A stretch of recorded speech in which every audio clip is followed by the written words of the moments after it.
રાજકોટમાં આજે બાર એસોસિએશનની ચૂંટણી યોજાશે। રાજકોટ બાર એસોસિએશનની ચૂંટણીમાં ત્રિપાખીયો જંગ છે। સમરસ, કાર્યાધ્યક્ષ અને એક્ટિવ પેનલ વચ્ચે આ ચૂંટણી યોજાશે। રાજકોટ બાર એસોસિએશનની ચૂંટણીમાં ભાજપ પ્રેરિત પેનલ ઉતારવાનું બંધ કર્યું। ગત ચૂંટણીમાં પ્રમુખ પદના દાવેદારની હાર થતા નિર્ણય કરાયો। બાર એસોસિએશનની ચૂંટણીમાં 3699 વકીલ સભ્યોએ મતદાન કરશે। મોડી રાત્રે એસોસિએશનની ચૂંટણીનું પરિણામ આવશે।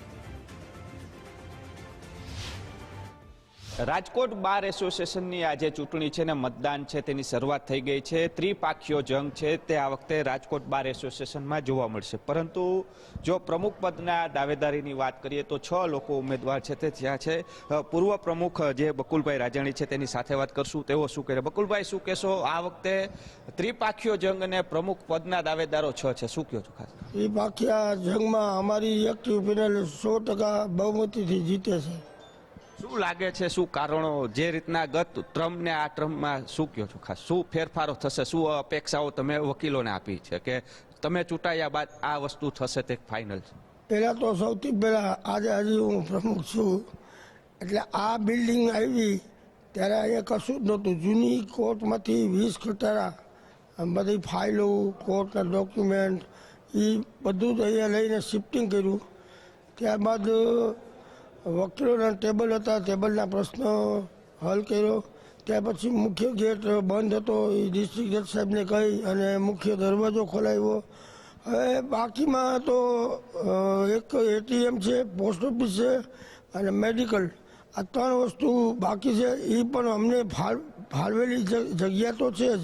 કઈ પેનલમાંથી છો? શું કહો છો? એક્ટિવ પેનલમાંથી શું કહો છો કે ખાસ ચૂંટણી આજે છે, શું લાગી રહ્યું? હું રાજકોટ બાર એસોસિએશનમાંથી કારોબારી સભ્યપદ માટે ઉમેદવારી કરું છું, એક્ટિવ પેનલમાંથી।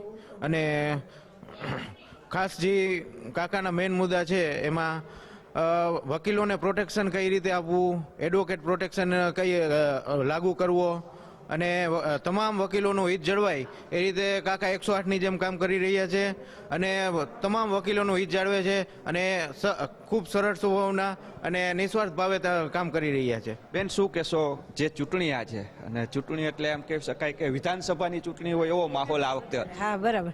હું મહિલા જે અનામત બેઠક છે એમાં ઊભી છું, હર્ષા પંડ્યા નામ છે। પણ અહીંયા જે પ્રમુખ જે પણ આવે એવા આવે, અડધી રાતને ફોન થાય તો હાજર થઈ જાય। અમારા બસુલભાઈ છે એ 24/7 એની ટાઈમ ગમે એ હોય, એ નાનો હોય, જુનિયર હોય, સિનિયર હોય, પણ એના માટે એ પહોંચી જાય। તો અમારે એવા પ્રમુખ છે, જો અમારી આવશે એક્ટિવ પેનલ તો બહુ સરસ રીતે બધા જુનિયરો, સિનિયરો, લેડીઝ બધા માટે સારા કામ થશે। શું કહેશો? આપનું શું? મારું નામ એડવોકેટ રમેશચંદ્ર આદરોજા છે। હું એક્ટિવ પેનલમાં બકુલભાઈ સાથે કારોબારીમાં ઊભો છું।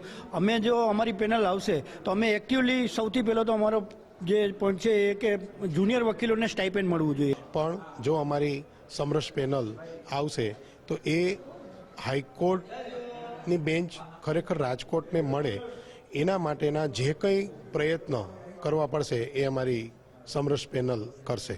જે રીતના વાત કરીએ, સમરસ પેનલના જે દાવેદારો છે તેમના દ્વારા પણ મતદાન છે તે કરવામાં આવ્યું છે।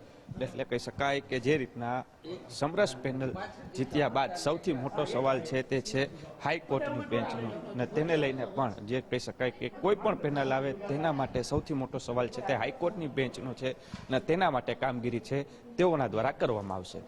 કેમેરા પર્સન કિશોર વાડોલિયા સાથે રહીમ લાખાણી, ગુજરાત ફર્સ્ટ, રાજકોટ।